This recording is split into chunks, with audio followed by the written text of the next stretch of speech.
सम्मान प्राप्ति साधना है, जिसके माध्यम से व्यक्ति समाज में सम्माननीय बनता है, राज्य में सम्माननीय बनता है, राष्ट्र स्तर पर उसका सम्मान होता है,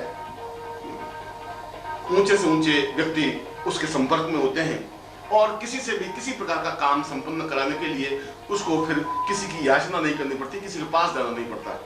उच्च कोटि के मंत्री, सचिव, व्यक्ति, व्यापारी अपने आप उसके अनुकूल बन जाते हैं। एक प्रकार से यह सम्मोहन साधना है। इस साधना में व्यक्ति किसी भी पंचमी से यह साधना प्रारंभ करे और 5 दिन की साधना है।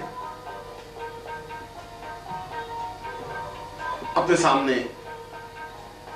राज्य लक्ष्मी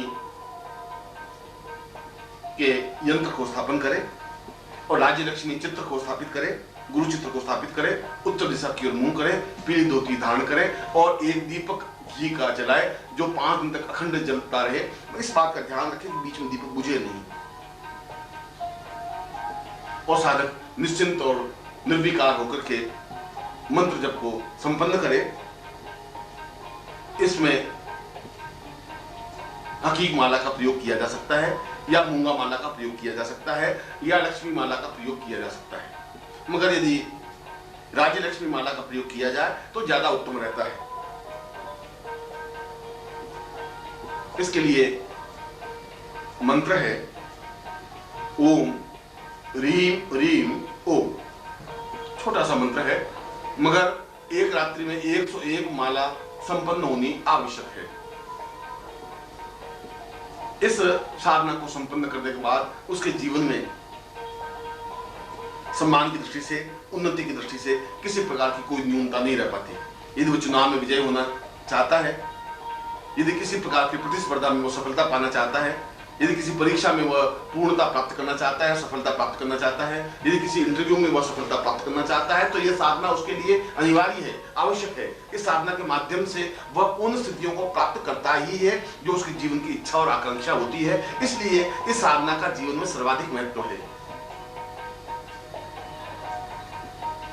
अब मैं कुछ अन्य विशिष्ट साधनाओं को आपके सामने स्पष्ट कर रहा हूं, जिसमें एक सम्मोहन साधना है या वशीकरण साधना है।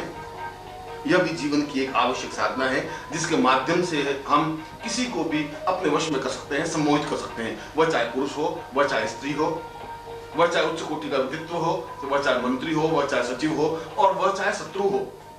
इस मंत्र और इस साधना के माध्यम से हम उसको अपना दास बना सकते हैं, अपने अधीन बना सकते हैं और हम जो आज्ञा देंगे उस कार्य को उसको करना ही पड़ेगा।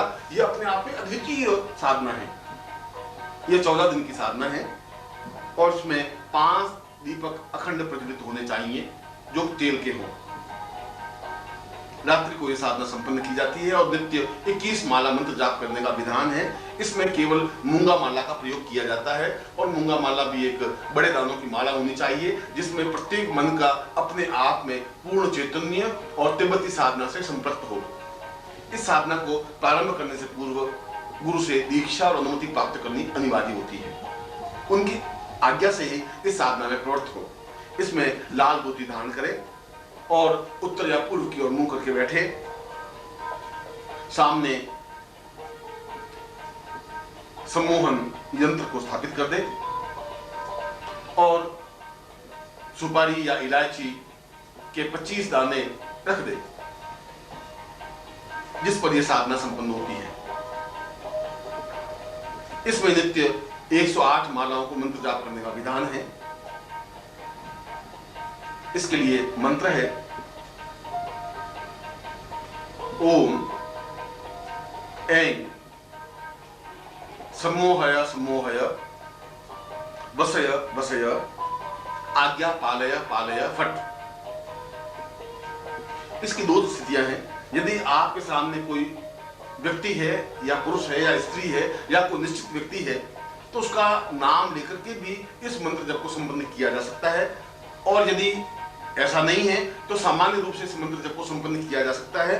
मंत्र जप को संपन्न करने के बाद आपके सामने जो 25 इलायची के दाने या सुपारी के दाने हैं वे अपने आप में सम्मोहन शक्ति से युक्त बन जाएंगे और उसके बाद जब साधना संपन्न हो जाती है और यदि आपने किसी का नाम उच्चारण नहीं किया है, कोई आपके सामने पर्टिकुलर व्यक्तित्व नहीं है, तो जिसको भी वह इलायची देंगे वो आपका सम्मोहित बन जाएगा।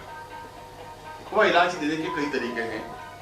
आप सीधी इलायची भेंट करके भी दे सकते हैं, और यदि आपका कोई बॉस है या बड़ा व्यक्तित्व है तो चाय में मिला करके, दूध में मिला करके, उसके नौकर के द्वारा और किसी तरीके से, या मिश्री जो आपके सामने रखी है उसको प्रभु का प्रसाद कह करके उनको दे करके भी उस प्रकार की स्थिति पैदा की जा सकती है जिससे कि वह आपके सामने सम्मोहित बना रहे और आप जो जीवन में आज्ञा दे उसकी आज्ञा का पालन करे ही, और जीवन भर वह वशीकरण से युक्त होता है।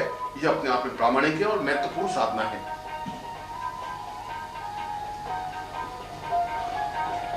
अब मैं एक दो और कुछ दुर्लभ साधना दे रहा हूं जो कायाकल्प साधना है।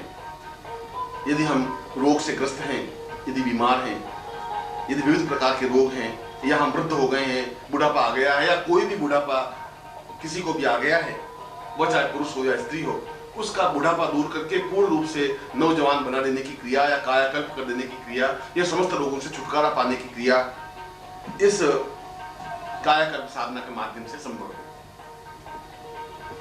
इसके लिए 11 कायाकल्प यंत्र सामने होने आवश्यक हैं और कायाकल्प माला के माध्यम से ही यह साधना संपन्न की जाती है।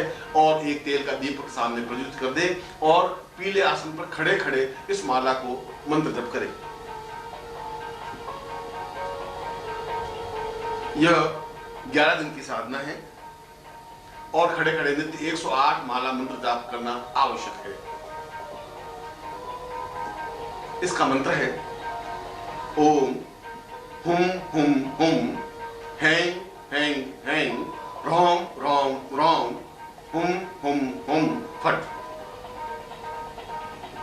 चाहे आपको मंत्र अटपटा सा लगे, इस मंत्र का चमत्कार अपने आप में अद्वितीय होता है और समस्त रोगों से छुटकारा पाने के लिए यह अपने आप में श्रेष्ठतम मंत्र है।